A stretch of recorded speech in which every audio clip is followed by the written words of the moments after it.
차가운 실크 드레스가 피부에 닿는 감촉은 마치 수위처럼 느껴졌다. 이서연은 거울 앞에 서 있는 자신의 모습을 무감각하게 바라보았다. 화려하게 반짝이는 드레스는 그녀의 것이 아니었고 섬세하게 꾸며진 얼굴 또한 낯설었다. 미용사는 만족스러운 미소를 지으며 마지막으로 그녀의 머리카락을 손질했지만 서연의 잿빛 눈동자에는 어떠한 감흥도 비치지 않았다. 그녀는 그저 값비싼 인형이 되어 모든 것을 체념하고 있었다. 역시 우리 딸은 뭘 입어도 태가 나는구나. 강씨 집안 사람들이 보면 아주 흡족해할 거야. 계모인 박 여사가 입에 발린 칭찬을 하며 다가왔다. 그녀의 목소리는 꿀처럼 달콤했지만 그 눈빛에는 서연을 완벽한 상품으로 여기는 차가운 계산만이 번뜩이고 있었다. 그녀는 드레스의 매무새를 꼼꼼히 살피며 마치 가축의 등급을 매기는 상인처럼 서연을 훑어보았다. 이복 동생인 이서진은 소파에 앉아 휴대폰을 만지작거리며 비웃음을 흘렸다. 언니, 그 남자 얼굴도 못 보고 결혼하는 기분이 어때? 식물인간 남편이라니 정말 끝내주는 신혼이겠네. 밤마다 무서워서 잠은 잘 수 있겠어. 서진의 말에는 날카로운 가시가 돋쳐 있었다. 원래 이 결혼은 서진의 몫이었지만 상대가 식물인간이라는 사실을 알게 된 순간부터 그녀는 길길이 날뛰며 거부했다. 결국 모든 짐은 언제나처럼 서연에게로 돌아왔다. 부도 직전에 회사를 살리기 위해 아버지는 그녀를 제물로 바치기로 결정했다. 아버지는 단 한 번도 그녀의 의견을 묻지 않았다. 그저 통보했을 뿐이다. 서연아, 네가 우리 가족을 위해 희생해야겠다. 그 말 한마디로 그녀의 인생은 팔려나갔다. 그녀는 반항하거나 도망칠 생각조차 하지 못했다. 이미 오래전에 그런 에너지는 모두 소진되어 버렸다. 결혼식장으로 향하는 차 안은 숨막히는 침묵으로 가득했다. 운전석 옆에 앉은 아버지는 창밖만 바라보며 단 한마디도 하지 않았다. 그의 굳게 담은 입술과 떨리는 손끝에서 희미한 죄책감이 느껴졌지만 그 죄책감은 곧 닥쳐올 경제적 이득 앞에서 무력하게 사라질 것이었다. 서연은 차창에 비친 자신의 얼굴을 보았다. 거기에는 희망도 슬픔도 분노도 없는 텅 빈 표정의 여자가 있었다. 결혼식은 RK그룹 소유의 거대한 저택 정원에서 치러졌다. 신랑이 없는 결혼식이었다.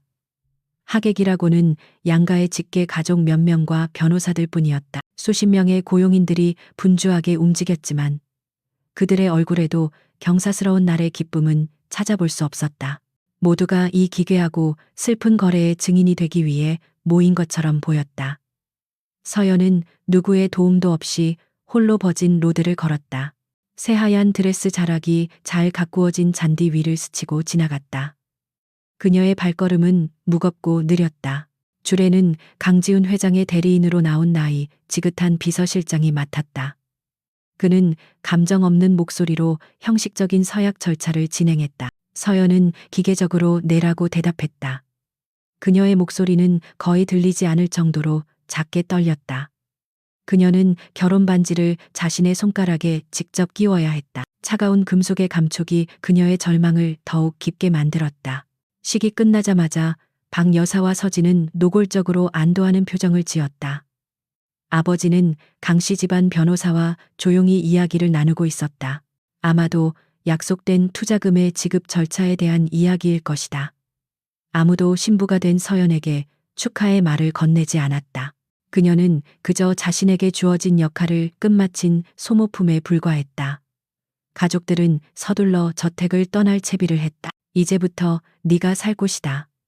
강 회장님 잘 보살펴드리고 절대 허튼 생각하지 마라.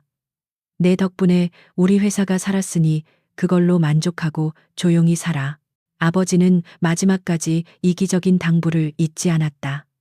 그의 눈에는 딸에 대한 미안함보다 회사를 지켰다는 안도감이 더 커 보였다. 박 여사와 서진은 경멸과 조롱이 섞인 눈빛으로 그녀를 한번 쳐다본 뒤 차에 올라탔다. 가족들이 떠나자 광활한 저택에는 서연 혼자 남겨졌다. 집사로 보이는 한 중년 남자가 그녀에게 다가와 정중하게 고개를 숙였다. 사모님 김 비서입니다. 방으로 안내해 드리겠습니다. 그의 목소리는 정중했지만 어딘지 모르게 서늘한 기운이 감돌았다. 서연은 말없이 고개를 끄덕이고 그의 뒤를 따랐다. 그녀는 이제 이 거대한 감옥의 죄수이자 이름뿐인 안주인이 되었다. 저택 내부는 외부에서 본 것보다 훨씬 더 웅장하고 고요했다. 높은 천장, 대리석 바닥벽에 걸린 값비싼 그림들, 모든 것이 현실감 없게 느껴졌다. 발소리가 울려 퍼지는 긴 복도를 지나는 동안 서연은 수많은 문들을 지나쳤다. 모두 굳게 닫혀 있었다. 이 집은 마치 살아있는 사람을 위한 공간이 아니라 거대한 무덤처럼 느껴졌다. 그녀의 숨소리만이 유일한 생명의 흔적이었다. 마침내 김 비서가 복도 끝에 있는 거대한 이중문 앞에서 멈춰섰다. 이곳이 회장님의 침실이자 사모님께서 함께 지내실 공간입니다. 회장님께서는 24시간 의료진의 관리를 받고 계십니다. 필요한 것이 있으시면 언제든지 호출벨을 눌러주십시오. 그는 간결하게 설명한 뒤 문을 열어주고는 조용히 물러났다. 그는 서연에게 더 이상의 관심을 보이지 않았다. 서연은 깊은 심호흡을 하고 방 안으로 들어섰다. 방은 웬만한 아파트 거실만큼 넓었다. 한쪽 벽면 전체가 유리창으로 되어 있어 서울의 야경이 한눈에 들어왔다. 최고급 가구와 장식품들이 즐비했지만 방의 중심에는 그 모든 화려함을 압도하는 거대한 의료용 침대가 놓여 있었다. 각종 모니터와 생명유지 장치들이 침대를 둘러싸고 조용한 기계음을 내고 있었다. 그리고 그 침대 위에 그녀의 남편 강지훈이 누워 있었다.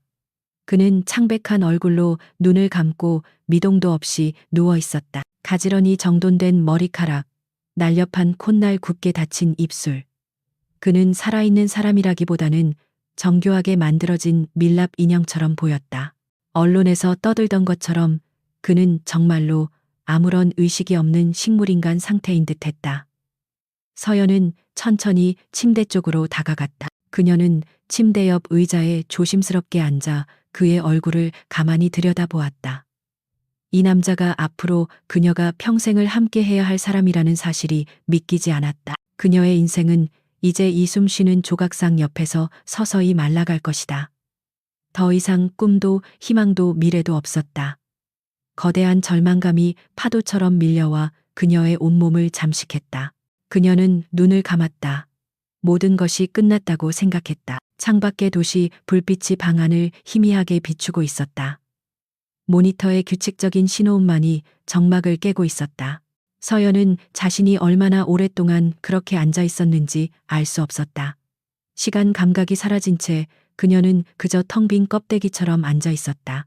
그녀의 결혼 첫날 밤은 이렇게 소리 없이 절망의 그림자 속으로 깊이 가라앉고 있었다. 앞으로 펼쳐질 지옥 같은 날들을 예감하며 그녀는 조용히 눈물을 삼켰다. 그녀는 앞으로의 삶이 어떻게 펼쳐질지 상상조차 할 수 없었다. 이 거대한 저택에서 의식 없는 남편의 곁에서 그녀는 이름뿐인 안주인으로 살아가야 했다. 가족들은 그녀를 팔아넘기고 그들만의 안위를 찾았고 이제 세상에 그녀 편은 아무도 없었다. 그녀는 철저히 혼자였다. 이 결혼은 시작부터 끝까지 완벽한 비극이었다. 그녀는 이 비극의 주인공이자 유일한 희생자였다. 서연은 자리에서 일어나 창가로 다가갔다. 화려한 서울의 야경이 눈앞에 펼쳐졌지만 그 어떤 불빛도 그녀의 마음을 밝혀주지 못했다. 수많은 사람들이 웃고 사랑하고 살아가는 저 도시의 풍경은 마치 다른 세상의 이야기처럼 멀게만 느껴졌다.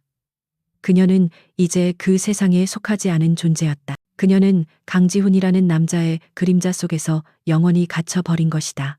드레스의 무게가 유난히 무겁게 느껴졌다. 그녀는 지친 몸을 이끌고 욕실로 향했다.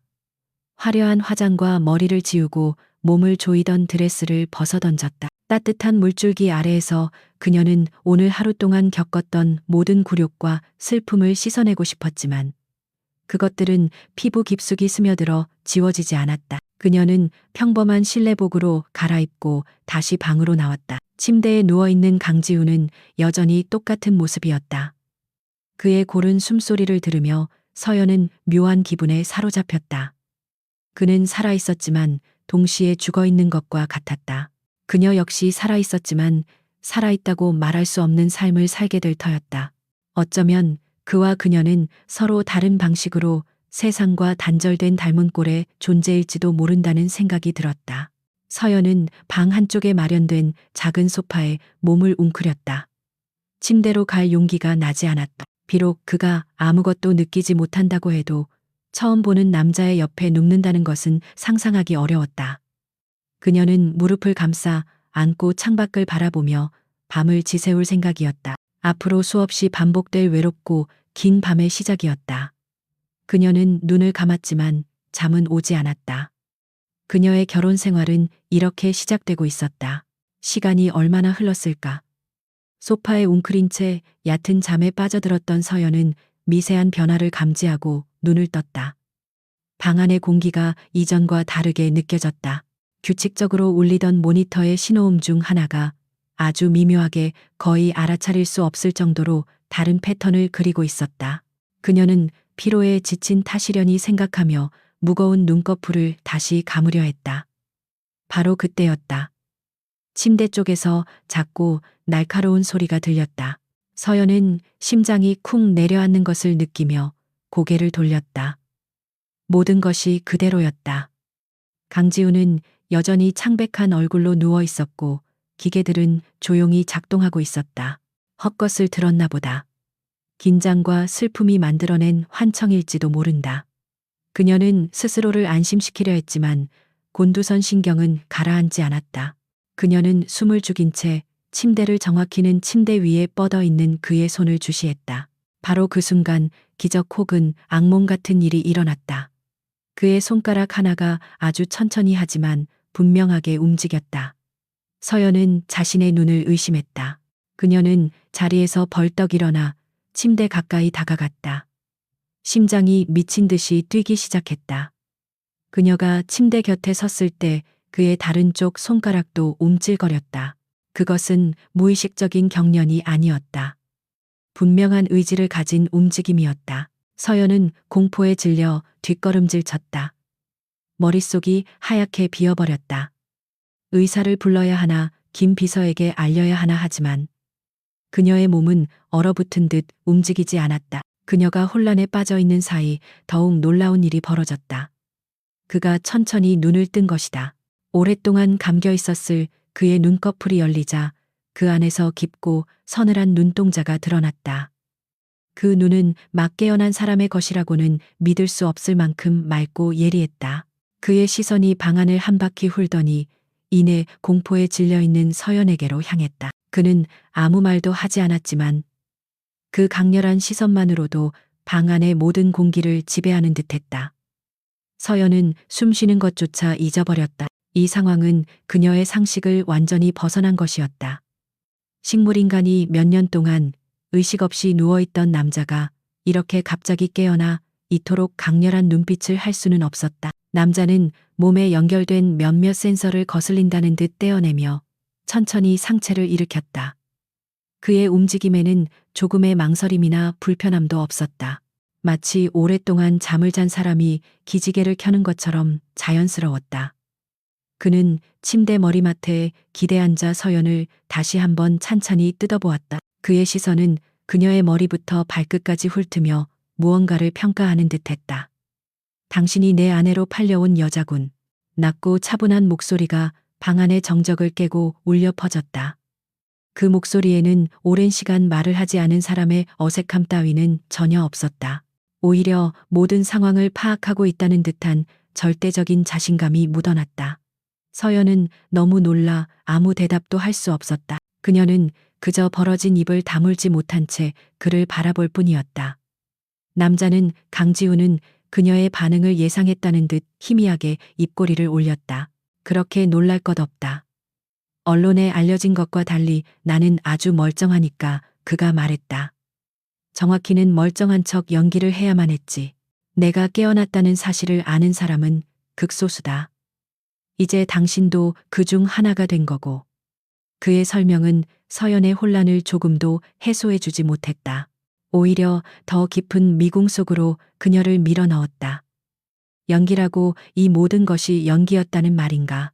강지우는 그녀가 상황을 이해할 시간을 주려는 듯 잠시 말을 멈췄다. 그는 옆에 놓인 물병을 들어 자연스럽게 물을 한 모금 마셨다. 1년 전 사고는 단순한 사고가 아니었다. 계획된 암살 시도였지. 다행히 목숨은 건졌지만 적들은 내가 완전히 무력화되었다고 믿어야만 했다. 내가 식물인간 상태로 누워있는 동안 내 목을 노렸던 쥐새끼들이 스스로 정체를 드러낼 거라고 생각했으니까. 그의 말 한마디 한마디는 충격 그 자체였다. 서연은 자신이 거대한 음모의 한가운데에 던져졌음을 깨달았다. 이 결혼 역시 그 음모의 일부였을 것이다. 그럼 이 결혼은? 그녀가 간신히 목소리를 뱉어냈다. 강지우는 고개를 끄덕였다. 내 적들이 자기들 쪽 사람을 내 아내로 앉히려는 움직임이 있었다. 그걸 막기 위해 내 충신들이 선수를 친 거지. 배경 없고 힘도 없고 누구의 위협도 되지 않을 만한 안전한 아내를 구한 거다. 그게 바로 당신이고. 그의 말은 지독하게 현실적이고 잔인했다. 서연은 자신이 그저 체스판 위의 말, 그것도 가장 가치 없는 폰파운에 불과했다는 사실을 다시 한번 깨달았다. 그녀의 가족은 돈 때문에 그녀를 팔았고, 이 남자의 사람들은 자신들의 주군을 지키기 위해 그녀를 사들였다. 그 어디에도 그녀의 의지나 감정은 고려되지 않았다. 허탈한 웃음이 터져 나왔다. 그녀의 인생은 한편의 잘 짜인 부조리극이었다. 강지훈은 그녀의 반응을 흥미롭다는 듯 지켜보았다. 대부분의 여자들은 이런 상황에서 비명을 지르거나 울음을 터뜨렸을 것이다. 하지만 그녀는 공포에 질려 있으면서도 상황을 이성적으로 파악하려 애쓰고 있었다. 그의 눈에 처음으로 미미한 호기심이 스쳤다. 당신 가족에게는 거액의 돈이 흘러 들어갔겠지. 그 대가로 당신은 식물인간, 남편의 수발을 들며 평생을 이 집에서 썩을 운명이었고, 그는 서연이 가장 아파할 부분을 정확히 찔렀다. 하지만 상황이 조금 바뀌었다. 강지훈이 말을 이었다. 나는 이제 곧 세상 밖으로 나갈 준비를 해야 한다. 그러기 위해서는 내 곁을 지키는 아내의 역할이 무엇보다 중요해. 내 적들이 의심하지 않도록 지극정성으로 남편을 간호하는 헌신적인 아내의 모습이 필요하다. 그는 몸을 서연 쪽으로 조금 더 기울이며 본론을 꺼냈다. 이서연 씨, 당신에게 거래를 제안하지. 나와 계약 결혼을 하는 거다. 서류상으로는 이미 부부이니 문제될 것 없다. 앞으로 내가 완전히 복귀할 때까지 당신은 내 아내 역할을 완벽하게 연기해줘야 한다. 내 지시에 따라 움직이고 내 눈과 귀가 되어 주어야 해. 물론 위험이 따를 수도 있는 일이다. 그의 목소리는 낮고 유혹적이었지만 그 내용은 섬뜩할 정도로 차가웠다. 그는 잠시 말을 끊고 그녀의 눈을 똑바로 응시했다. 그 대가로 모든 것이 끝났을 때 당신에게 완전한 자유를 주겠다. 당신 가족이 받은 것과는 비교도 안 될 만큼의 돈과 아무도 당신을 찾지 못할 새로운 신분, 그리고 새로운 삶. 당신을 올가매는 과거를 모두 끊어내고 원하는 곳에서 원하는 인생을 살게 해주지. 어떤가, 이 절망적인 상황에서 당신이 선택할 수 있는 최선의 카드일 텐데. 그의 제안은 거부할 수 없는 악마의 속삭임과 같았다. 서연의 머릿속이 복잡하게 돌아갔다. 이 남자의 말을 믿을 수 있을까? 이 위험한 연극에 동참했다가 모든 것이 실패로 돌아가면 그녀의 목숨조차 위태로워질 수 있었다. 하지만 다른 선택지가 있는가? 이대로 이름뿐인 아내로 평생을 살아가는 것은 살아있는 지옥과 다름없었다. 그녀에게는 어차피 잃을 것이 없었다. 그녀는 오랫동안 침묵했다. 강지훈은 그녀를 재촉하지 않고 끈기 있게 기다렸다. 그는 이미 그녀가 어떤 선택을 할지 알고 있다는 듯 여유로운 표정이었다. 마침내 서연은 결심한 듯 고개를 들었다. 그녀의 눈동자에 떠오른 것은 더 이상 순수한 공포나 절망이 아니었다. 그것은 벼랑 끝에 몰린 자가 마지막으로 내뿜는 도끼이자 생존을 향한 처절한 의지였다. 제가 뭘 하면 되죠? 그녀의 목소리는 아직 미세하게 떨리고 있었지만 그 안에는 분명한 결의가 담겨 있었다. 강지훈의 입가에 마침내 만족스러운 미소가 그려졌다. 그는 자신의 첫 번째 판단이 틀리지 않았음을 확인했다. 이 여자는 생각보다 훨씬 더 강하고 쓸모 있는 말이었다. 그는 침대에서 완전히 내려와 그녀의 앞으로 다가섰다. 1년 넘게 누워 있었다고는 믿기지 않을 만큼 그의 몸은 단단하고 곧았다. 그는 서연의 앞에 서서 그녀를 내려다보았다. 압도적인 존재감의 서연은 저도 모르게 마른 침을 삼켰다. 우선 오늘 밤 여기서 일어난 일은 당신과 나 그리고 김 비서 외에는 아무도 알아선 안 된다. 이 방을 드나드는 의료진조차 내가 의식이 돌아왔다는 사실을 몰라. 그들은 내가 보내는 미세한 신호에 따라 움직일 뿐이다. 당신은 오늘부터 나를 극진히 간호하는 연기를 시작해야 한다. 내일 아침 당신 가족들이 찾아올 거다. 그가 말을 이었다. 그들은 당신을 비웃고 조롱하며 자신들의 선택이 옳았음을 확인하려 하겠지. 그때 당신은 이전과 완전히 다른 모습을 보여줘야 한다. 더 이상 그들에게 휘둘리는 약한 딸이 아니라 RK그룹의 안주인으로서의 위엄과 냉정함을 보여줘. 그들이 당신을 두려워하게 만들어라. 그게 당신의 첫 번째 임무다. 그의 지시는 구체적이고 단호했다. 서연은 고개를 끄덕였다. 그녀는 이제 거대한 연극의 여주인공이 되었다. 대본도 연습도 없이 즉흥적으로 모든 것을 해내야 하는 위험천만한 무대였다. 하지만 이상하게도 두렵지만은 않았다. 오히려 심장 한구석에서 희미한 기대감이 피어오르고 있었다. 이것이 그녀의 지긋지긋한 삶을 바꿀 유일한 기회일지도 모른다. 그녀는 이 기회를 놓치고 싶지 않았다. 알겠습니다. 당신이 원하는 대로 하죠. 서연이 대답했다. 그녀와 강지훈 사이에는 팽팽한 긴장감이 흘렀다. 두 사람은 더 이상 신랑과 신부가 아니었다. 위험한 비밀을 공유한 공범이자 서로의 목적을 위해 손을 잡은 계약 파트너였다. 그들의 기묘한 결혼 생활은 이제 막 진짜 서막을 올리고 있었다. 창밖에 어둠이 서서히 옅어지고 새로운 날의 여명이 밝아오고 있었다. 밤은 흔적도 없이 사라졌고 낯선 방의 천장 위로 아침 햇살이 스며들었다. 이서연은 뜬 눈으로 밤을 지새웠다. 강지훈은 새벽이 오기 전 다시 깊은 잠에 빠진 환자처럼 침대 위로 돌아갔다. 그는 눈을 감기 직전 서연에게 마지막 지시를 내렸다.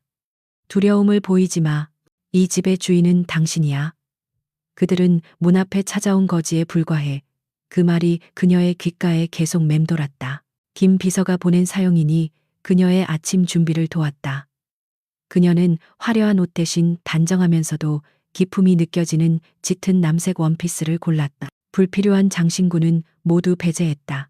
지금 그녀에게 필요한 것은 아름다움이 아니라 권위였다.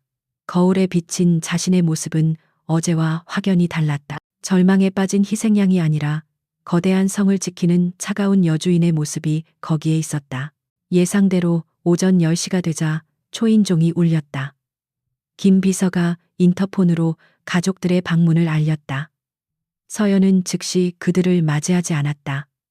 그녀는 일부러 시간을 끌었다. 강지훈이 가르쳐준 첫 번째 규칙, 바로 상대방의 조급함을 이용해 초반의 기선을 제압하는 것이었다. 그녀는 응접실에서 그들이 10분 이상을 기다리게 한 후에야 천천히 계단을 내려갔다. 응접실에 들어서자마자 그녀를 맞이한 것은 노골적인 경멸과 호기심이 뒤섞인 가족들의 시선이었다. 계모방 여사는 위아래로 그녀를 훑어보며 비꼬는 투로 말했다. 어머, 우리 서연이 아니니 하룻밤 사이에 아주 이 집 안주인 행세라도 하는 모양이구나. 얼굴이 반쪽이 됐네. 밤새 무서워서 잠은 제대로 잤니? 그 말에는 식물인간 옆에서 자는 기분이 어땠냐는 조롱이 담겨 있었다. 서연은 조금도 동요하지 않았다. 그녀는 곧장 가장 상석의 소파에 앉으며 사용인을 향해 말했다. 차를 내오세요. 그러고 나서야 가족들을 향해 시선을 돌렸다. 그녀의 눈빛은 차갑고 건조했다. 어머님, 여긴 제 집입니다. 그리고 제 남편이 잠들어 있는 곳이기도 하고요. 남의 집에서 그렇게 소란스럽게 행동하는 건 예의가 아니죠. 그녀의 차분한 목소리에 박 여사의 얼굴이 순간 굳어졌다. 이복 동생 서진이 참지 못하고 끼어들었다. 언니 지금 우리한테 가르치려는 거야. 와, 정말 웃긴다. 팔려온 주제에 진짜 신데렐라라도 된 줄 아나 봐. 서진은 특유의 경박한 웃음소리를 냈지만 서연의 싸늘한 시선에 그 웃음은 금세 잦아들었다. 서연은 마치 벌레를 보는 듯한 눈으로 서진을 바라보며 나지막이 말했다. 주제 파악은 네가 해야 할 것 같은데 난 이제 RK그룹 강지훈 회장의 아내 이서연이야. 그녀는 강지훈 회장의 아내라는 단어에 힘을 주어 말했다. 그 순간 응접실의 공기가 얼어붙었다. 늘 그들 앞에서 주눅 들어 있던 서연이 아니었다. 그녀의 태도는 오만할 정도로 당당했다. 아버지는 당황한 기색이 역력했다. 그는 헛기침을 하며 대화의 주도권을 잡으려 했었다. 서연아, 우리가 온 건 네가 잘 지내는지 걱정이 돼서 그런 것이다. 가족끼리 왜 그렇게 나를 세우느냐. 서연은 코웃음을 쳤다. 걱정이요, 제 걱정이 아니라 RK그룹의 투자금이 제대로 들어왔는지 그게 걱정되신 거겠죠. 아버님, 가족이라는 단어를 그렇게 함부로 사용하지 마세요. 아버님께서 돈 때문에 딸을 이곳에 팔아넘긴 순간 저희는 더 이상 예전 같은 가족이 아니었습니다. 그녀의 말은 비수처럼 아버지의 가슴에 박혔다. 그의 얼굴이 하얗게 질렸다. 박 여사가 다시 분노에 찬 목소리로 소리쳤다. 너 지금 뭐라고 했니? 이 은혜도 모르는 것이 누가 너를 키워줬는데 감히 그따위 말을 해. 그녀는 자리에서 벌떡 일어나 서연의 뺨이라도 때릴 기세였다. 바로 그때 서연이 손을 들어 사용인을 불렀다. 김 집사님께 연락해서 이분들 나가실 때까지 현관에서 대기하라고 전하세요. 그리고 앞으로는 제 허락 없이는 외부인을 저택 안으로 들이지 마세요. 가족이라도 예외는 없습니다. 외부인이라는 단어에 박 여사와 서진의 얼굴이 경악으로 물들었다. 자신들이 이 집에서 손님도 아닌 외부인 취급을 받게 될 줄은 꿈에도 몰랐던 것이다. 서연의 단호한 태도에 박 여사는 기세가 꺾여 다시 자리에 주저앉았다. 그녀는 서연이 하룻밤 사이에 이렇게 변할 수 있다는 사실을 도저히 믿을 수가 없었다. 눈앞의 딸은 완전히 다른 사람이 되어 있었다. 서연은 찻잔을 들어 여유롭게 한 모금 마셨다. 용건이 있으시면 간단히 말씀하세요. RK그룹의 안주인은 아시다시피 매우 바쁜 사람입니다. 제 남편을 돌봐야 하거든요. 그녀의 모든 말과 행동은 강지훈이 밤새 가르쳐준 그대로였다. 약점을 보이지 말고 상대를 아래로 내려다보며 자신의 지위를 무기로 사용하라고 했던 그의 조언은 놀라울 만큼 효과적이었다. 결국 가족들은 아무런 소득도 없이 자리에서 일어날 수밖에 없었다. 그들은 서연을 겁주고 통제하러 왔다가 오히려 압도당하고 모욕감만 안고 돌아가게 된 것이다. 그들이 현관을 나설 때 서진이 마지막으로 악에 받친 목소리로 소리쳤다. 두고 봐 언니, 그렇게 잘난 척 해봤자 결국 식물인간 병수발이나 드는 신세일 뿐이니까. 서연은 대꾸하지 않았다. 그저 닫히는 문을 차갑게 바라볼 뿐이었다. 가족들의 차가 시야에서 완전히 사라지고 나서야 서연은 길게 참았던 숨을 내쉬었다. 온몸의 긴장이 풀리면서 다리가 후들거렸다. 그녀는 소파에 깊숙이 몸을 기댔다. 심장이 여전히 세차게 뛰고 있었다. 무서웠다. 하지만 동시에 기묘한 해방감이 밀려왔다. 태어나서 처음으로 그녀는 자신을 억압하던 사람들에게 정면으로 맞섰다. 그리고 이겼다. 그녀는 지친 몸을 이끌고 다시 2층의 침실로 올라갔다. 문을 열고 들어가자 강지훈은 여전히 미동도 없이 누워 있었다.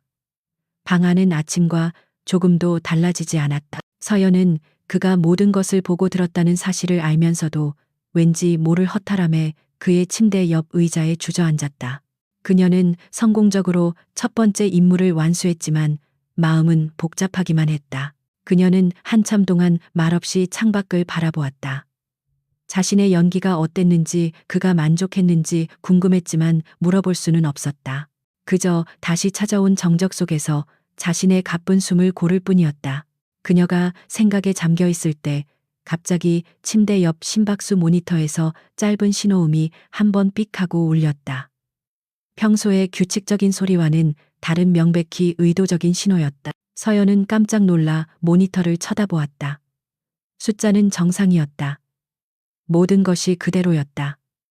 하지만 그녀는 그것이 강지훈이 보낸 신호임을 직감할 수 있었다. 그것은 마치 잘했다고 말하는 듯한 짧고 간결한 인정의 표시였다. 그 작은 신호음 하나에 그녀의 불안했던 마음이 눈 녹듯 사라지는 것을 느꼈다. 그녀는 처음으로 이 위험한 거래에서 희미한 빛을 보았다. 그날 밤 강지훈은 다시 깨어났다. 그는 침대에서 일어나 스트레칭을 하며 서연에게 말했다. 오늘 아주 잘했어. 생각보다 연기에 재능이 있더군. 그의 목소리는 여전히 무심했지만 그 안에는 분명한 만족감이 묻어 있었다. 당신 가족들은 이제 당신을 함부로 대하지 못할 거다. 하지만 진짜 적들은 이제부터 당신을 주시하기 시작하겠지. 긴장을 늦추지 마. 그의 칭찬과 경고는 서연에게 새로운 용기를 주었다. 그녀는 이제 더 이상 무력한 희생자가 아니었다. 거대한 체스판 위에 오른 플레이어였다. 비록 가장 약한 말일지라도 어떻게 움직이느냐에 따라 게임의 판도를 바꿀 수도 있었다. 서연은 굳은 결의에 찬 눈빛으로 강지훈을 바라보았다. 그녀의 첫 번째 시험은 끝났다. 그리고 진짜 전쟁은 이제부터 시작이었다. 며칠이 흘렀다. 이서연의 삶은 기묘한 이중 생활의 연속이었다. 낮에는 강지훈의 헌신적인 아내 역할을 수행했다. 그녀는 의료진과 하루 2번 정해진 시간에 회의를 하고 저택의 살림을 꼼꼼히 챙겼으며 가끔씩 걸려오는 RK그룹 관련 형식적인 안부 전화를 능숙하게 받아 넘겼다. 그녀의 차분하고 빈틈없는 태도에 저택의 사용인들은 점차 그녀를 진정한 안주인으로 인정하기 시작했다. 하지만 해가 지고 저택의 모든 불이 꺼지면 그들의 침실은 거대한 비밀 작전 본부로 변했다. 강지훈은 밤마다 깨어나 서연에게 혹독한 개인 과외를 시작했다. 그는 RK그룹의 복잡한 지배 구조와 계열사 현황, 그리고 수십 명에 달하는 주요 임원들의 성향과 약점까지 방대한 정보를 그녀의 머릿속에 쏟아부었다. 서연은 스펀지처럼 모든 것을 빨아들였다.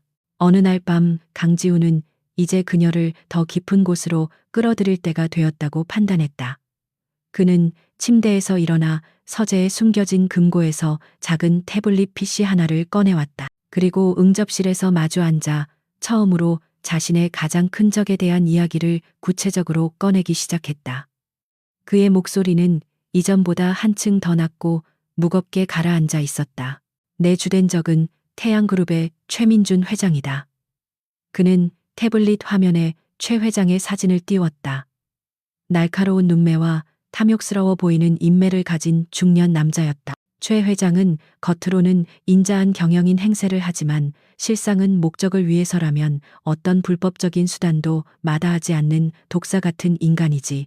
수십 년간 우리 RK그룹을 무너뜨리는 것을 평생의 수건처럼 여겨왔다. 강지훈은 최민준 회장이 어떻게 태양그룹을 키웠는지, 그 과정에서 얼마나 많은 중소기업들을 잔인하게 집어삼켰는지 설명했다. 그는 합법과 불법의 경계를 아슬아슬하게 넘나들며 자신의 제국을 건설했다.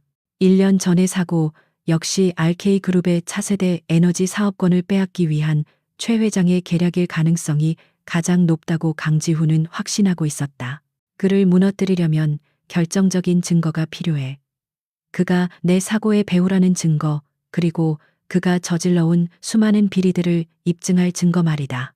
강지훈은 화면을 넘겨 복잡한 자금 흐름도를 보여주었다. 최 회장은 우리 회사 내부에 끈앞풀을 심어뒀을 거다. 그 끈앞풀을 통해 회사의 기밀을 빼내고 자금을 빼돌려 비자금을 조성하고 있겠지. 내 팀이 몇 달간 추적했지만 꼬리가 잡히지 않아. 그는 서연에게 태블릿을 건넸다. 여기 RK건설의 최근 3년간의 재무보고서와 하청업체 거래 내역이 들어있다. RK건설은 그룹 내에서도 가장 현금 흐름이 많은 곳이라 비자금을 조성하기에 최적의 장소지. 내 사람들도 이미 샅샅이 훑어봤지만 별다른 특이점을 찾지 못했다. 하지만 난 분명히 이곳에 답이 있다고 믿는다. 그의 시선이 서연에게 향했다. 당신에게 이 자료를 맡기지. 완전히 새로운 시각에서 아무런 선입견 없이 이 숫자들을 들여다봐줘. 뭔가 이상한 점, 아주 사소한 것이라도 좋으니 당신의 눈에 거슬리는 것을 찾아내봐. 이것은 시험이다. 그의 말은 서연의 능력을 시험해보겠다는 의도를 명확히 드러내고 있었다. 서연은 묵직한 책임감을 느끼며 태블릿을 받아들었다. 이것은 단순한 심부름이 아니었다. 거대한 전쟁의 향방을 가를 수도 있는 중요한 임무였다. 그날부터 서연은 밤낮으로 태블릿에 매달렸다. 그녀는 대학 시절 경영학을 전공했지만 가족의 사업이 망하면서 학업을 중단해야만 했다. 하지만 숫자에 대한 감각과 분석력은 여전히 살아 있었다. 그녀는 강지훈의 팀이 놓쳤을 만한 부분을 파고들기 시작했다. 거대한 금액의 거래가 아닌 아주 사소하고 눈에 띄지 않는 지출 내역들에 집중했다. 그녀는 수백 개에 달하는 하청업체 목록을 하나하나 대조하고 세금 계산서 발행 시점과 실제 대금 지급일 사이의 미묘한 차이를 분석했다. 직원들의 법인카드 사용, 내역 특히 접대비와 복리후생비로 처리된 영수증들을 끈질기게 추적했다. 며칠 밤낮으로 숫자의 미로속을 헤맨 끝에 그녀는 마침내 아주 희미하지만 일관된 패턴 하나를 발견했다. 그것은 특정 부서의 팀장급 직원 몇몇이 사용하는 법인카드 내역이었다. 그들은 매주 금요일 저녁 거의 비슷한 시간대에 강남의 한 고급 룸살롱에서 거액을 결제했다. 액수 자체는 일반적인 접대비의 범주를 크게 벗어나지 않아 회계팀의 감사를 무사히 통과했다. 하지만 이상한 점은 그들이 접대한 상대방 회사의 이름이 매번 달랐지만 그 회사들의 사업자 등록번호를 추적해보니 모두 서류상으로만 존재하는 유령 회사라는 것이었다. 더욱 결정적인 것은 그 유령 회사들의 주소지가 모두 태양그룹의 한 계열사가 소유한 작은 오피스텔 건물 하나를 가리키고 있다는 사실이었다. 이것은 단순한 우연이 될 수 없었다. 그들은 법인카드를 이용해 접대비를 가장한 뇌물을 수수하고 그 돈을 유령 회사를 통해 세탁하여 최민준 회장 측에 상납하고 있었던 것이다. 수법이 너무나 치밀하고 교묘해서 큰 덩어리만 찾던 감사팀의 눈을 완벽하게 속일 수 있었던 것이다. 서연은 자신의 발견에 온몸에 전율이 흐르는 것을 느꼈다. 그녀는 밤새 자신의 분석 내용을 정리하여 보고서를 작성했다. 다음 날 밤 그녀는 강지훈의 앞에 태블릿과 함께 자신의 보고서를 내밀었다. 찾은 것 같습니다. 그녀의 목소리에는 긴장감과 함께 희미한 자신감이 묻어 있었다. 강지훈은 의외라는 표정으로 그녀의 보고서를 받아들었다. 그는 처음에는 반신반의하는 눈빛으로 보고서를 읽어 내려갔다. 하지만 페이지가 넘어갈수록 그의 표정은 점차 심각하게 변해갔다. 서연의 논리 정연한 분석과 명확한 증거 제시에 그의 눈빛이 날카롭게 빛나기 시작했다. 그녀가 마지막 페이지의 결론, 즉 내부자들의 뇌물수수 정황과 태양그룹과의 연결고리에 대한 가설을 제시했을 때 그는 한동안 아무 말도 하지 못했다. 긴 침묵 끝에 그가 입을 열었다. 놀랍군. 그의 목소리에는 감탄이 섞여 있었다. 내 최고의 회계팀도 찾아내지 못한 것을 당신이 단 며칠 만에 찾아냈어. 우리는 너무 큰 것만 찾으려다 발밑에 뱀을 놓치고 있었군. 그는 태블릿을 내려놓고 서연을 똑바로 바라보았다. 그의 눈빛은 더 이상 그녀를 쓸모있는 장기말로 보는 눈빛이 아니었다. 대등한 파트너를 인정하는 눈빛이었다. 그 순간 그들 사이의 관계는 미묘하게 변화했다. 단순한 계약 관계를 넘어 공동의 목표를 향해 나아가는 진정한 동맹이 형성된 것이다. 강지훈은 처음으로 그녀 앞에서 자신의 계획 일부를 수정했다. 그는 서연의 분석력을 자신의 가장 강력한 무기 중 하나로 사용하기로 결심했다. 그는 서연에게 더 높은 수준의 정보 접근 권한을 주겠다고 약속했다. 이서연 씨, 당신은 더 이상 단순한 연기자가 아니야. 이제부터 당신은 이 전쟁의 핵심 참모다. 그의 선언에 서연의 심장이 세차게 뛰었다. 그녀는 자신을 짓누르던 무력감에서 벗어나 자신의 힘으로 운명을 개척할 수 있는 기회를 잡았다는 것을 깨달았다. 위험한 계약은 이제 그들 두 사람을 하나로 묶는 더욱 견고하고 위험한 유대감으로 발전하고 있었다. 이서연의 보고서는 거대한 댐에 난 작은 균열과 같았다. 강지훈은 그 균열을 놓치지 않고 집요하게 파고들었다. 그녀가 발견한 패턴을 토대로 그는 내부의 배신자를 단 한 명으로 정확하게 지목해냈다. RK건설의 재무총괄 상무 박상진이었다. 그는 강지훈의 아버지 시절부터 회사에 몸담아온 원로급 임원이었지만 야망이 크고 돈 욕심이 많아 예전부터 요주의 인물로 분류되어 왔었다. 박상진은 여우처럼 교활한 인간이야. 섣불리 건드렸다가는 꼬리를 자르고 도망칠 거다. 그가 최민준 회장과 직접적으로 연결되어 있다는 물증을 잡아내야 해. 강지훈은 침실을 서성이며 작전 계획을 세웠다. 그의 눈은 잠자는 사자의 눈이 아니라 먹잇감을 노리는 맹수의 눈으로 번뜩이고 있었다. 그는 이서연을 이 위험한 사냥에 동참시키기로 결정했다. 내가 디지털 감시를 맡겠다. 내 사람들을 시켜 박상진의 사무실 컴퓨터와 휴대폰에 감시 프로그램을 심을 거야. 모든 통화와 이메일을 감청할 수 있지. 하지만 그걸로는 부족해. 그를 직접 만나 압박하고 반응을 떠볼 미끼가 필요하다. 그의 시선이 서연에게 향했다. 그 미끼 역할은 당신이 맡아줘야겠다. 당신은 지금 그가 가장 경계하지 않을 유일한 인물이니까. 계획은 대담하고 위험했다. 서연이 RK그룹의 이름으로 자선재단을 설립하겠다고 공표하는 것이었다. 병상에 누운 남편의 뜻을 잇는 현숙한 아내를 연기하며 재단 설립을 위한 자문과 협조를 구한다는 명분으로 주요 계열사 임원들을 순차적으로 만나는 계획이었다. 그리고 그 첫 번째 대상이 바로 박상진이었다. 서연은 심장이 차갑게 식는 것을 느꼈지만 거절하지 않았다. 그날부터 지옥 훈련이 시작되었다. 강지훈은 서연에게 기업 재무와 회계에 대한 핵심 용어부터 상대방의 거짓말을 간파하는 미세한 표정 변화와 몸짓 언어를 읽는 법까지 가르쳤다. 그는 서연에게 작은 브로치 하나를 건넸다.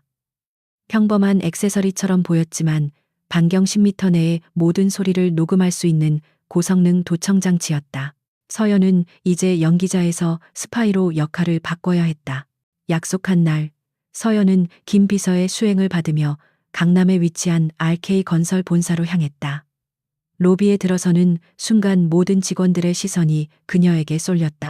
회장님의 식물인간, 아내 베일에 쌓여있던 안주인의 갑작스러운 등장은 그 자체로 큰 이슈였다. 서연은 강지훈이 가르쳐준 대로 조금의 동요도 없이 당당하고 기품 있는 걸음으로 임원 전용 엘리베이터에 올랐다.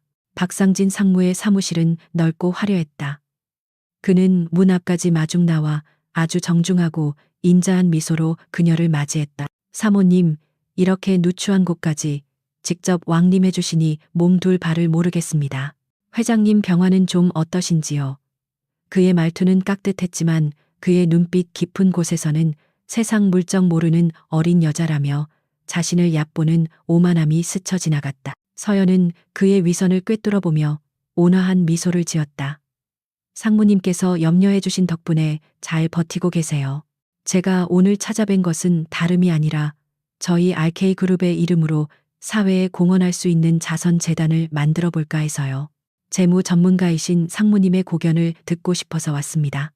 그녀는 완벽하게 순진하고 의욕 넘치는 젊은 안주인을 연기했다. 박상진은 예상했다는 듯 고개를 끄덕이며 맞장구를 쳤다. 그는 서연의 계획을 칭찬하며 원론적인 조언들을 늘어놓았다. 그의 경계심은 완전히 허물어진 듯 보였다. 서연은 바로 그때 강지훈이 지시한 결정적인 미끼를 던졌다. 그런데 상무님 재단 기금을 투명하게 운영하려면 회사 재무에 대해서도 제가 좀 알아야 할 것 같아서요. 저희 회사 공시 자료를 좀 봤는데 건설업계는 원래 접대비 지출이 이렇게 많은 편인가요? 그녀의 질문은 순수했지만 날카로웠다. 박상진의 얼굴에서 미소가 순간 옅어졌다. 그의 눈이 미세하게 떨리는 것을 서연은 놓치지 않았다. 아내, 사모님, 건설업의 특성상 워낙 많은 이해관계자들이 얽혀 있다 보니 원활한 사업 진행을 위해 부득이하게 지출되는 부분이 좀 있습니다.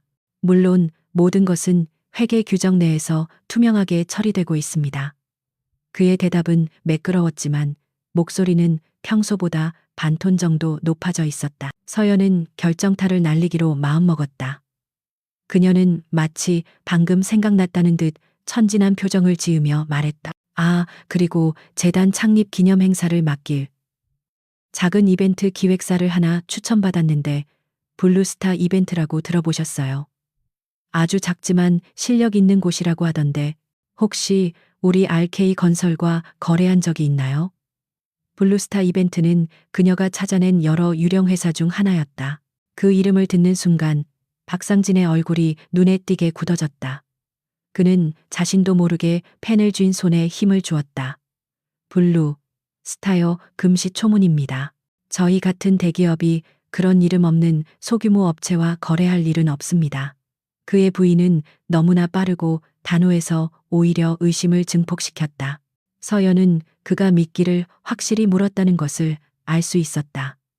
그녀는 목적을 달성했기에 더 이상 그를 자극하지 않고 적당히 대화를 마무리한 뒤 자리에서 일어났다. 저택으로 돌아오는 내내 서연의 심장은 격렬하게 요동쳤다.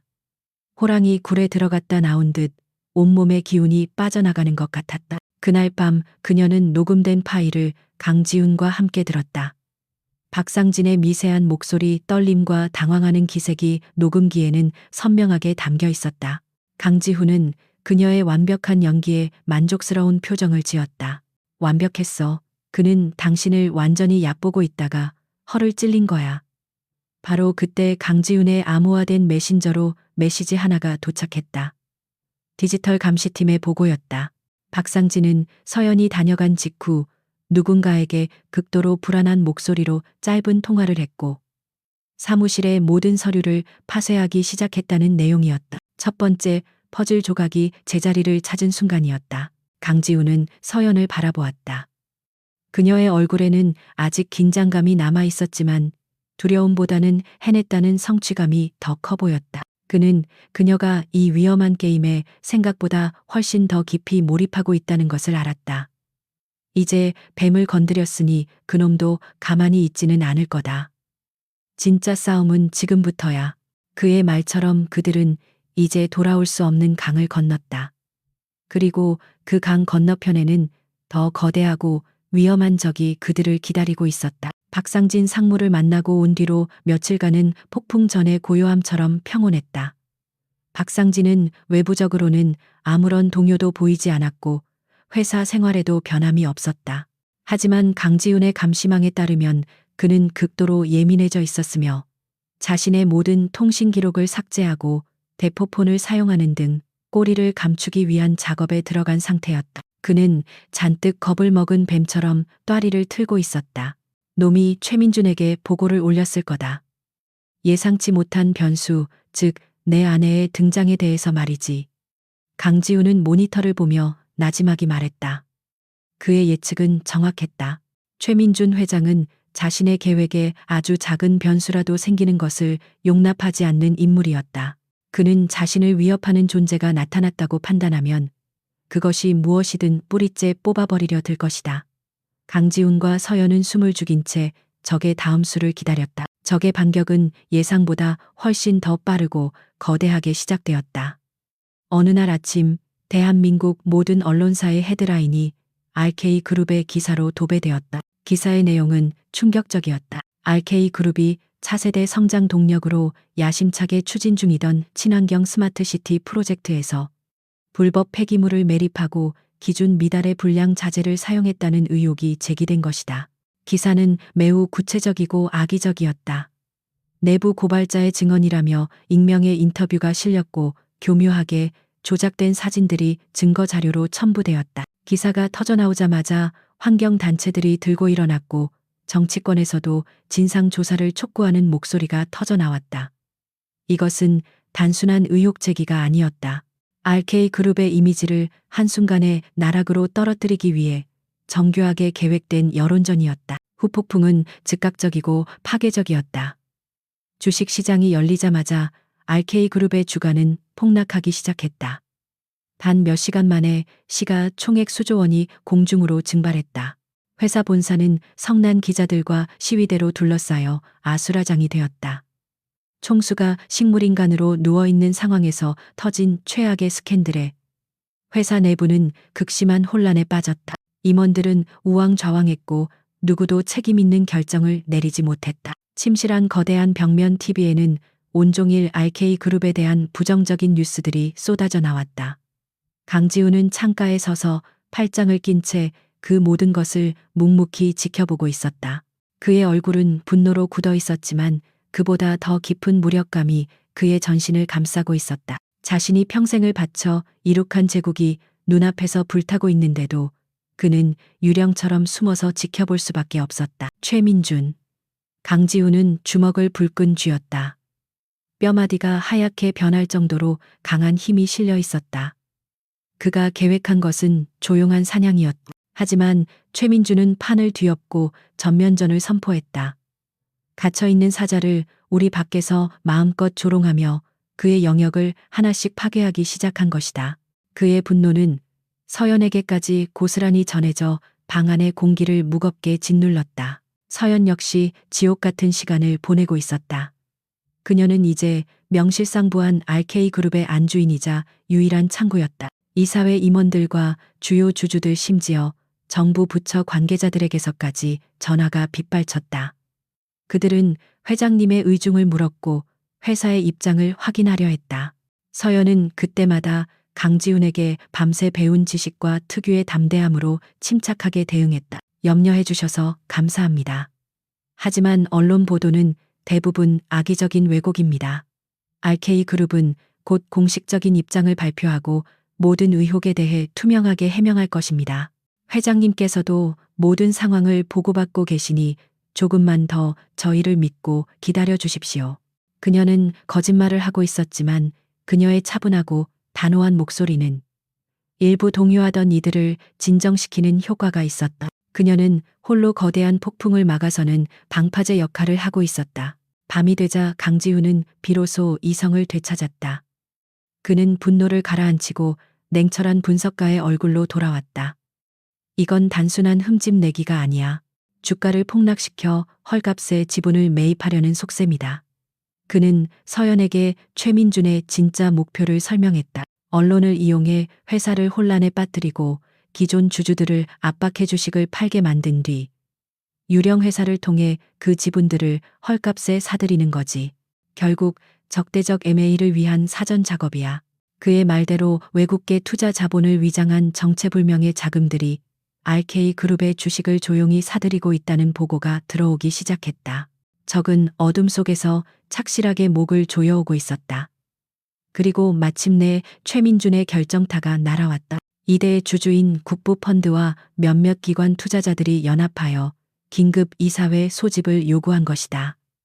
안건은 스마트시티 프로젝트의 전면 중단과 경영진에 대한 특별 감사였다. 이것은 사실상의 경영권 박탈 시도였다. 만약 이 안건이 통과된다면 RK그룹은 최민준의 손아귀에 넘어가는 것이나 다름없었다. 강지훈의 충신들만으로는 이들의 공세를 막아내기 역부족이었다. 상황은 최악으로 치닫고 있었다. 그들이 은밀하게 던진 작은 돌멩이 하나가 거대한 산사태를 일으켜 이제는 모든 것을 집어삼키려 하고 있었다. 긴급 이사회는 사흘 뒤로 잡혔다. 남은 시간은 단 72시간. 서연은 창밖의 어두운 도시를 보며 입술을 깨물었다. 절망적인 상황이었다. 왕은 옥좌에 앉을 수 없고 성은 안팎의 적들에게 포위되었다. 그녀와 강지우는 완벽하게 고립되었다. 이 깊고 어두운 절망의 끝에서 과연 그들은 반격의 기회를 찾을 수 있을까? 시간은 야속하게 흘러가고 있었다. 긴급 이사회까지 남은 시간은 빠르게 줄어들고 있었다. 침실은 연기 없는 전쟁터와 같았다. 강지우는 밤새 잠을 자지 않고 자신의 충신들과 비밀리에 연락하며 방어 전략을 짜고 있었다. 그는 비상 자금을 동원해 자사주를 매입하여 주가를 방어하고 우호적인 언론사를 통해 반박 기사를 내보내는 등의 전통적인 대응책들을 검토했다. 하지만 그 자신도 알고 있었다. 그것들은 상처에 임시로 붕대를 감는 것일 뿐 출혈을 멈출 수는 없다는 것을. 이서연은 며칠째 거의 잠을 자지 못했다. 그녀는 강지훈이 검토하는 모든 자료를 옆에서 함께 보며 상황을 분석했다. 그녀의 머릿속에서는 수백 가지의 경우의 수가 그려졌다 사라지기를 반복했다. 모두가 방어에만 집중하고 있을 때 그녀의 생각은 다른 방향으로 흐르고 있었다. 이대로 끌려다니다가는 결국 서서히 죽을 뿐이다. 판을 뒤흔들 결정적인 한 방이 필요했다. 이렇게 방어만 해서는 안 돼요. 우리가 먼저 공격해야 해요. 마침내 서연이 침묵을 깨고 입을 열었다. 지쳐있던 강지훈은 회의적인 시선으로 그녀를 바라보았다. 공격 무슨 수로, 나는 지금 이 방에 갇혀있는 유령일 뿐이고 우리에게는 저들의 거짓말을 뒤집을 만한 힘이 없어. 그의 목소리에는 깊은 패배감이 묻어 있었다. 지금껏 그 어떤 위기 앞에서도 흔들리지 않던 그가 처음으로 약한 모습을 보이고 있었다. 서연은 자리에서 일어나 그의 앞으로 다가갔다. 그녀의 눈빛은 그 어느 때보다 단호하고 진지했다. 아니요, 우리에게는 힘이 있어요. 당신이 아니라 바로 제가 나서는 거예요. 그녀의 말에 강지훈의 눈이 커졌다. 내가 강지훈 회장의 아내인 이서연이 직접 긴급 기자회견을 여는 겁니다. 그녀의 계획은 너무나 대담하고 무모해서 현실성이 없어 보였다. 하지만 그녀의 다음 말은 강지훈의 허를 찔렀다. 기자회견에서 저는 의혹을 부인하거나 변명하지 않을 거예요. 오히려 모든 것을 공개하고 정면으로 돌파하는 거죠. 그녀는 차분하게 자신의 구상을 설명하기 시작했다. RK그룹이 직접 세계에서 가장 권위 있는 유럽의 환경감사기관과 국내 시민단체, 그리고 모든 언론사 기자들을 초청해서 스마트시티 건설 현장에 대한 공개적이고 투명한 공동 실사를 진행하겠다고 발표하는 겁니다. 모든 과정을 24시간 라이브로 생중계하는 조건으로요. 이것은 누구도 예상하지 못한 파격적인 제안이었다.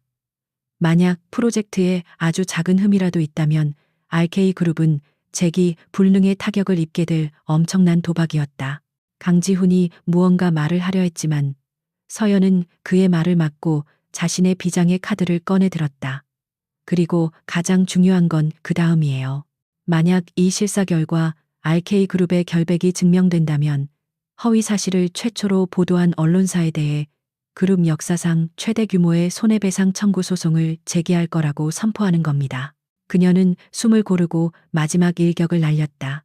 또한 저희 법무팀이 이 허위 정보의 유출 경로를 추적한 결과 그 배후에 경쟁사인 태양그룹과 연계된 유령회사가 있다는 정황을 포착했으며 주가 조작 및 업무 방해 혐의로 검찰에 수사를 정식으로 의뢰하겠다고 발표하는 거예요.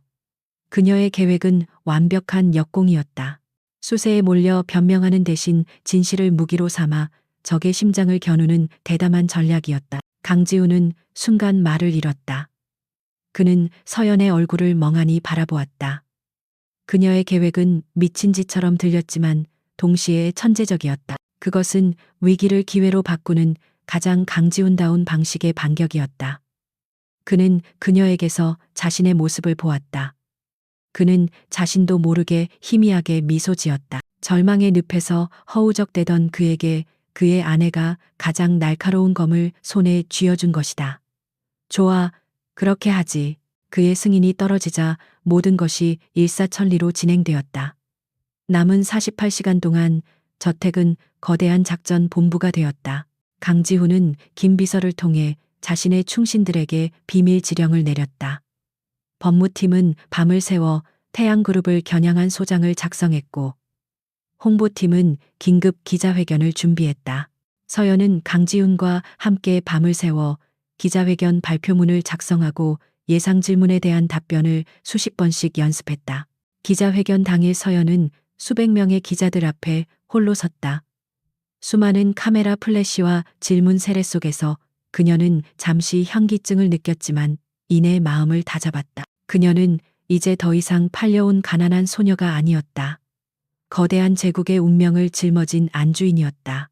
그녀는 천천히 하지만 또렷하고 힘있는 목소리로 준비한 발표문을 읽어내려가기 시작했다. 그녀는 먼저 국민들께 심려를 끼쳐드린 점에 대해 깊이 사과했다. 그리고 이어진 그녀의 발표는 기자회견장을 거대한 충격에 빠뜨렸다. 투명한 공개 실사 제안, 그리고 태양그룹을 정면으로 겨냥한 선전포고, 그녀의 폭탄 선언의 기자회견장은 순식간에 아수라장이 되었다. 기자들은 믿을 수 없다는 듯 소리치며 질문을 쏟아냈다. 서연은 조금도 흔들리지 않고 모든 질문에 침착하게 답변했다. 기자회견이 생중계되면서 여론은 순식간에 뒤집히기 시작했다.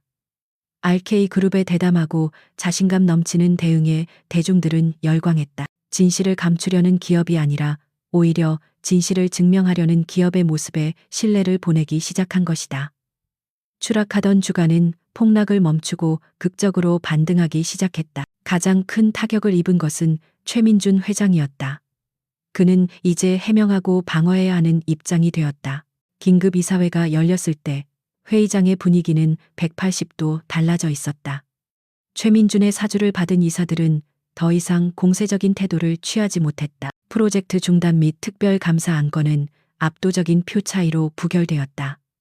서연의 도박은 완벽한 승리로 끝났다. 그녀는 홀로 적의 총공세를 막아냈을 뿐만 아니라 적진에 더 큰 불을 지르고 돌아왔다. 그날 밤 모든 것이 끝난 후 침실로 돌아온 서연은 긴장이 풀리자 그대로 주저앉을 뻔했다. 그때 침대에 누워 있어야 할 강지훈이 그녀의 뒤에서 나타나 팔을 붙잡아 부축해 주었다. 그는 환자의 모습을 잠시 잊은 채 경이로운 눈빛으로 그녀를 바라보고 있었다. 그는 어떤 칭찬의 말도 하지 않았다. 그저 나지막이 진심을 담아 말했다. 당신이 RK를 구했어. 그 한마디에 서연은 그동안 억눌러왔던 모든 감정이 터져 나오는 것을 느꼈다. 그녀의 눈에서 뜨거운 눈물이 흘러내렸다. 그것은 슬픔의 눈물이 아니라 해냈다는 안도감과 벅찬 감정의 눈물이었다. 강지훈은 말없이 그녀를 자신의 품으로 끌어당겨 안았다. 불꽃 튀는 전쟁 속에서 그들의 계약 관계는 서로를 구원한 동지애로 그리고 그 이상의 감정으로 변하고 있었다. 이서연의 기자회견이 가져온 승리는 달콤했지만 그것이 전쟁의 끝이 아님을 두 사람은 잘 알고 있었다. 오히려 그것은 마지막 결전을 알리는 서막에 불과했다. 저택의 침실은 다시 그들만의 작전 본부가 되었지만 이전과는 사뭇 다른 공기가 흘렀다. 위기 속에서 서로의 존재를 확인한 두 사람 사이에는 더 이상 딱딱한 계약 관계의 긴장감 대신 굳건한 신뢰와 미묘한 온기가 자리 잡고 있었다. 강지훈의 정보망은 쉴 새 없이 최민준 회장의 동태를 보고해왔다. 그는 예상대로 궁지에 몰려 있었다. 기자회견 이후 여론은 완전히 RK그룹 쪽으로 돌아섰고 검찰 수사에 대한 압박이 거세지자 그는 신경질적인 반응을 보이며 증거를 인멸하는 데에만 급급했다. 그의 조급함은 그를 더욱 무모하게 만들고 있었다. 그는 이제 합법적인 방법으로는 RK그룹을 손에 넣을 수 없다는 사실을 깨달았을 것이다. 궁지에 몰린 쥐는 고양이를 무는 법이지. 하지만 동시에 가장 많은 실수를 저지르기도 해. 강지훈은 모니터에 떠 있는 최민준의 사진을 보며 말했다. 그의 눈이 번뜩였다. 이제 놈을 덫으로 유인할 시간이야. 더 이상 방어만 하거나 놈의 꼬리를 쫓는 건 의미가 없어. 놈이 스스로 우리 그물 안으로 걸어 들어오게 만들어야 해. 그는 마지막 사냥을 준비하고 있었다. 그의 계획은 치밀하고 대담했다. 적의 가장 큰 탐욕을 미끼로 사용하는 것이었다. 최민준이 그토록 손에 넣고 싶어 하는 것. 바로 RK그룹의 스마트시티 프로젝트의 핵심 기술인 차세대 에너지 관리, 인공지능, 코어 AI의 소스 코드를 미끼로 던지는 것이었다. 그는 이 기술만 있으면 RK를 완전히 무너뜨리고 미래 산업의 패권을 쥘 수 있다고 믿을 터였다. 작전은 여러 단계로 구성되었다. 첫째, 내부의 스파이이자 이제는 이중 첩자가 된 인물을 통해 거짓 정보를 흘리는 것이었다.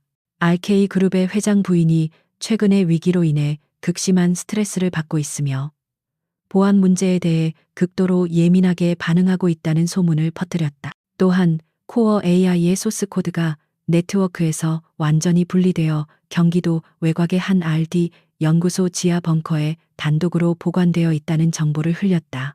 두 번째 단계이자 가장 중요한 역할은 이서연의 몫이었다. 그녀는 이 정보를 실수로 유출하는 연기를 해야 했다. 그녀는 이중 첩자인 이사 중 한 명에게 전화를 걸어 재단 설립 문제로 상의할 것이 있다며 대화를 시작했다. 그녀는 대화 도중 일부러 지치고 불안한 목소리로 요즘 회사 보안 문제 때문에 너무 예민해서 잠을 잘 수가 없어요. 남편의 가장 중요한 기술 자산이라도 되는 것처럼 경기도 연구소까지 옮겨놓고 정말 유난스럽다니까요. 라며 불평을 늘어놓았다. 그녀의 연기는 완벽했다.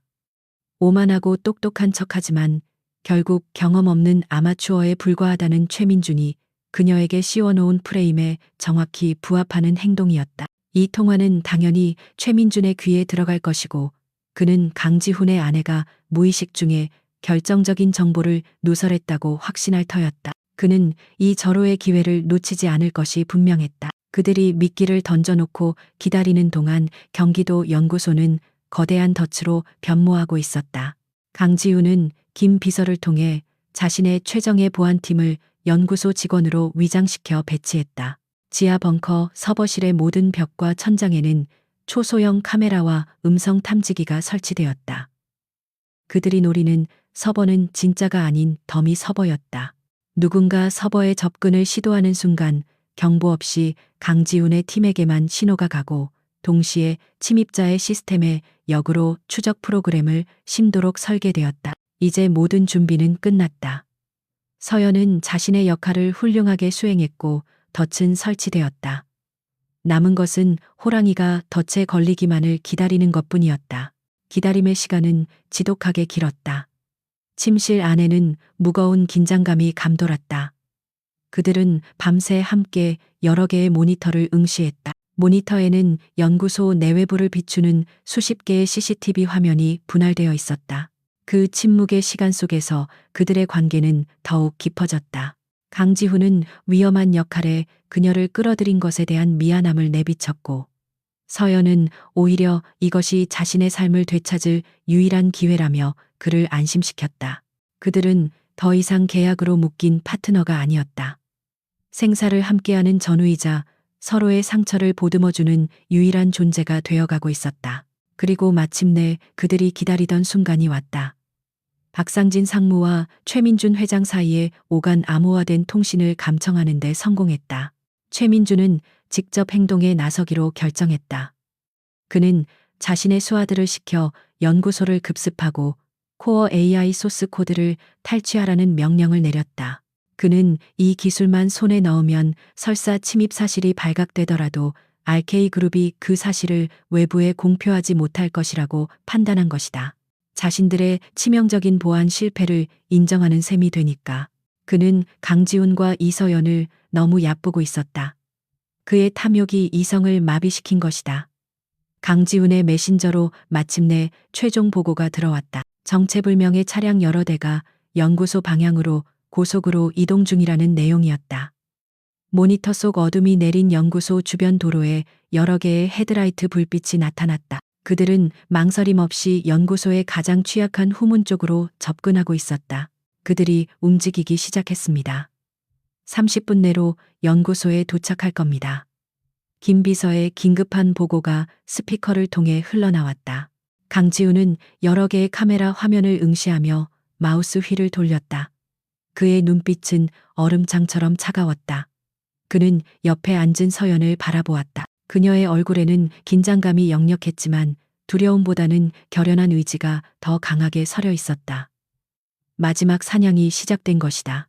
호랑이는 제 발로 덫을 향해 걸어 들어오고 있었다. 저택의 침실한 거대한 모니터 화면이 수십 개로 분할되어 경기도 연구소의 모든 것을 비추고 있었다. 시간은 자정을 넘어가고 있었고 화면 속의 세상은 칠흑 같은 어둠과 고요함에 잠겨 있었다.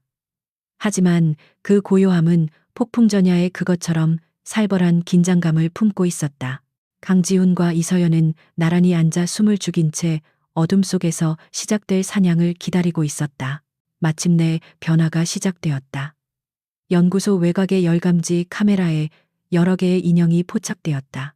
그들은 전문가답게 신속하고 은밀하게 움직여 CCTV 사각지대를 따라 연구소 후문으로 접근했다. 강지훈은 암호화된 통신 채널을 통해 현장에 잠복한 자신의 팀에게 조용한 목소리로 명령을 내렸다. 예상 경로로 접근 중이다. 지하 벙커에 진입할 때까지 누구도 움직이지 마. 침입자들은 최첨단 장비를 이용해 연구소의 겹겹의 보안 시스템을 유령처럼 무력화시켰다.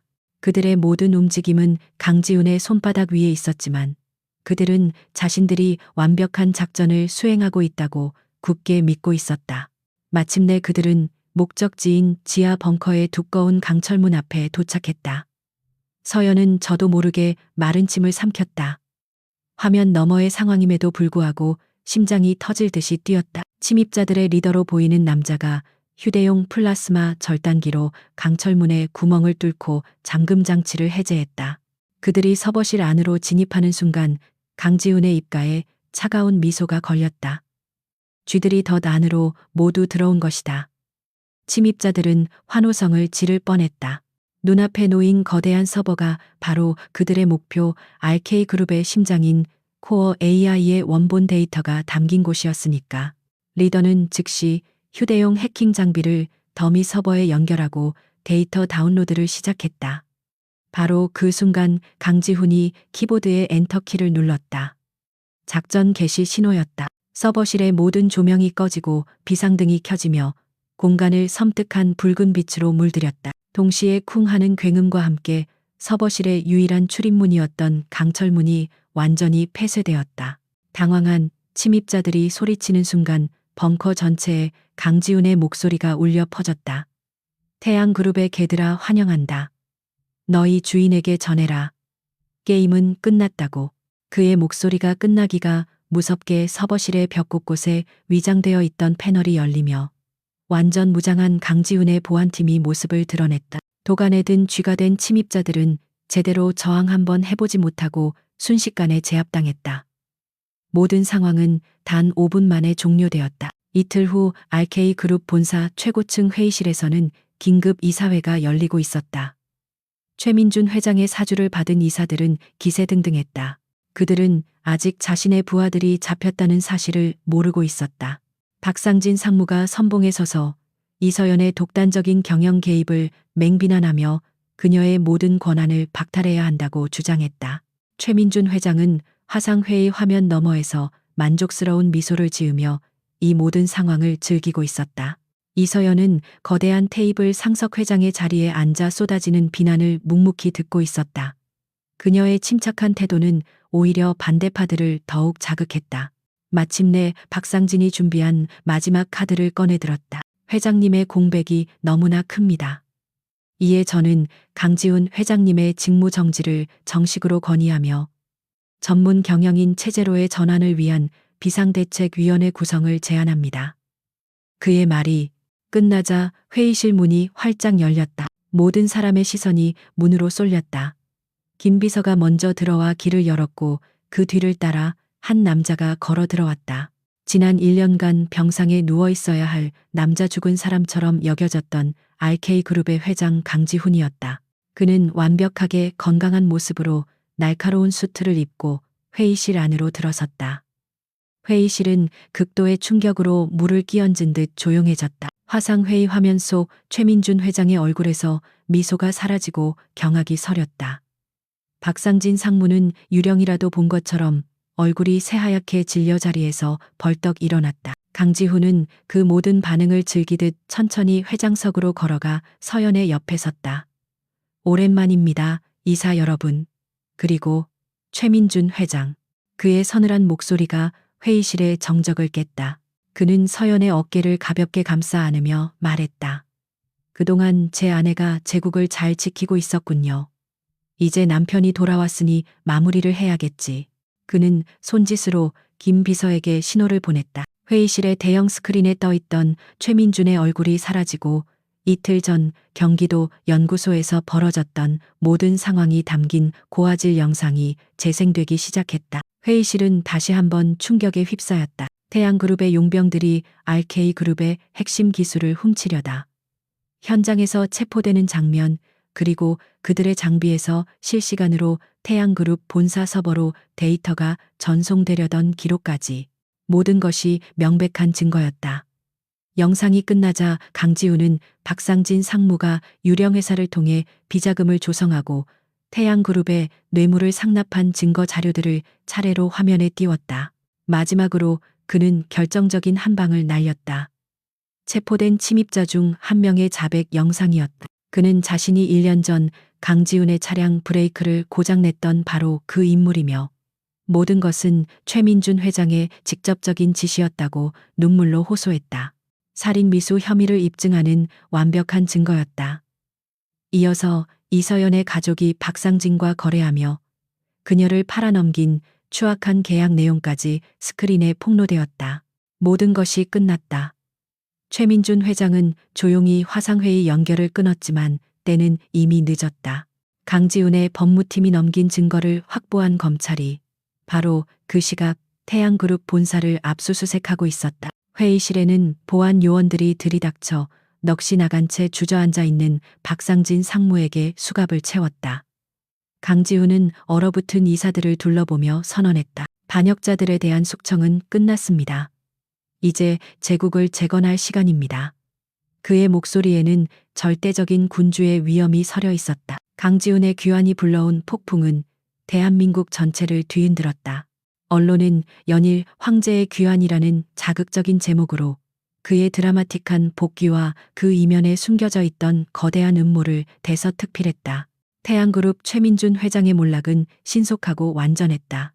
살인 미수와 주가 조작, 산업 스파이 혐의 등 그의 모든 죄가 만천하에 드러났고 그가 평생을 바쳐 쌓아 올린 탐욕의 제국은 모래성처럼 허무하게 무너져 내렸다. 박상진 상무를 비롯한 내부의 반역자들 역시 법의 엄중한 심판을 받았다. RK그룹의 주가는 연일 상한가를 기록하며 이전의 가치를 완벽하게 회복했고 위기의 주범이 경쟁사였다는 사실이 밝혀지자 스마트시티 프로젝트에 대한 국민적 지지는 오히려 더욱 뜨거워졌다. 강지훈은 단 며칠 만에 모든 것을 제자리로 돌려놓았을 뿐만 아니라 회사를 더욱 견고한 반석 위에 올려놓았다. 모든 것이 정리되어 가던 어느 날 오후 이서연의 가족이 저택으로 찾아왔다. 하지만 그들의 모습은 이전과 완전히 달랐다. 오만함과 경멸 대신 절박함과 비굴함이 그들의 얼굴에 가득했다. 박상진과의 추악한 뒷거래가 폭로되면서 그들의 회사는 최종 부도 처리되었고 모든 재산을 압류당한 채 길거리에 나앉을 처지가 된 것이다. 그들은 서연의 앞에 무릎을 꿇고 눈물로 용서를 구했다. 아버지는 늙고 지친 목소리로 혈육의 정에 호소했고 계모박 여사와 서진은 그녀의 구두라도 핥을 기세로 매달렸다. 서연아, 우리가 다 잘못했다. 제발 한 번만 용서해다오.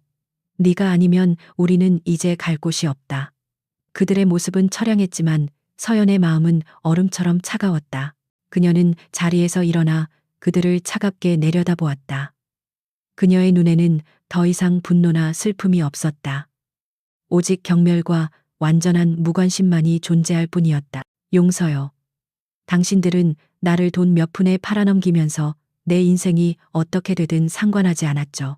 내가 이 집에서 어떤 심정으로 하루하루를 버텼는지 단 한 번이라도 생각해 본 적 있나요? 그녀의 목소리는 낮고 조용했지만 그 어떤 비명보다 날카롭게 그들의 심장을 찔렀다. 이 모든 것은 당신들이 스스로 저지른 일에 대한 대가입니다. 용서도 동정도 없습니다. 이제부터 당신들의 인생은 당신들이 알아서 하세요. 그녀는 김 비서에게 눈짓을 보냈다. 다시는 이 집 대문 안으로 들이지 마세요. 김 비서는 보안 요원들을 시켜 울부짖는 그들을 저택 밖으로 끌어냈다. 그 순간 그녀를 올가매던 과거의 마지막 족쇄가 완전히 끊어져 나갔다. 그녀는 비로소 완벽한 자유를 얻었다. 며칠 후 서연은 강지훈의 회장실에 있었다. RK그룹 본사 최고층에 위치한 그의 사무실에서 내려다보는 서울의 풍경은 그가 가진 힘과 권위를 상징하는 듯했다. 그는 공식적으로 경영에 복귀했고 이전보다 더욱 강력한 리더십으로 그룹을 이끌고 있었다. 그는 서연을 자신의 옆자리에 앉히고 모든 주요 사안을 그녀와 함께 상의하고 결정했다. 그는 공식적으로 RK그룹 산하에 사회공헌재단을 설립하고 그 초대 이사장 자리에 이서연을 임명했다. 한때는 위장을 위한 명분에 불과했던 그 자리는 이제 그녀의 능력과 비전을 펼칠 새로운 무대가 되었다. 그녀는 더 이상 누군가의 아내나 그림자가 아니었다. 자신의 이름으로 세상에 선한 영향력을 미치는 독립적인 리더 이서연 이사장으로 거듭난 것이다. 그날 밤 두 사람은 처음 만났던 저택의 침실에서 마주 앉았다. 강지훈은 서재에서 오래된 서류 봉투 하나를 가져왔다. 그 안에는 그가 깨어난 첫날 밤 서연에게 제안했던 계약서가 들어 있었다. 그는 계약서를 테이블 위에 올려놓으며 말했다. 약속했던 모든 것을 당신에게 주겠소. 당신이 원하는 만큼의 돈과 세상 누구도 찾을 수 없는 새로운 신분, 그리고 완벽한 자유.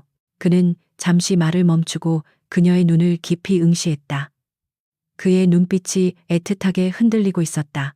만약 당신이 여전히 떠나기를 원한다면 나는 그 약속을 지킬 거요. 그것은 그의 진심이었다. 그녀가 원한다면 그는 기꺼이 그녀를 놓아줄 준비가 되어 있었다. 그녀는 그의 마지막 시험대 위에 서 있었다. 그리고 그녀는 주저없이 자신의 답을 선택했다. 서연은 아무 말 없이 계약서를 집어들었다. 그리고 그것을 천천히 반으로 찢었다. 그리고 또다시 반으로 더 이상 찢을 수 없을 때까지 잘게 찢어버렸다. 그녀는 종이 조각들을 테이블 위에 뿌리며 희미하게 미소 지었다. 내가 원하는 새로운 삶, 내가 원하는 자유는 바로 여기 있어요. 당신 곁에. 그녀의 대답에 강지훈은 세상의 모든 것을 얻은 듯한 표정으로 그녀를 자신의 품에 깊이 끌어안았다. 1년 후 화창한 봄날 마침내 완공된 스마트시티의 그랜드 오픈 행사가 열렸다. 최첨단 기술과 자연이 완벽한 조화를 이룬 도시는 대한민국 미래의 상징이 되었다. 행사의 중심에는 나란히 서서 사람들의 축하를 받는 강지훈 회장과 이서연 이사장이 있었다. 그들은 이제 대한민국에서 가장 영향력 있고 존경받는 파워 커플이 되어 있었다. 그날 저녁 두 사람은 모든 공식 행사를 마치고 저택의 정원을 함께 거닐었다. 화려한 스포트라이트에서 벗어난 그들의 모습은 평범한 연인과 다를 바 없었다. 서연은 자신의 어깨를 감싸 안은 강지훈의 품에 기댔다. 그때 내가 이 계약서를 찢지 않고 떠났다면 어떻게 했을 거예요? 그녀의 짓궂은 질문에 강지훈이 웃으며 대답했다. 아마 세상 끝까지 쫓아가서 다시 붙잡아 왔을 거요. 당신 없는 제국은 나에게 아무런 의미가 없으니까. 그는 걸음을 멈추고 그녀의 얼굴을 두 손으로 부드럽게 감쌌다. 그의 눈에는 그녀를 향한 깊은 사랑과 감사가 가득 담겨 있었다. 당신은 팔려온 신부가 아니었어. 처음부터 내 제국을 구하고 내 세상을 완성할 유일한 여왕이었지.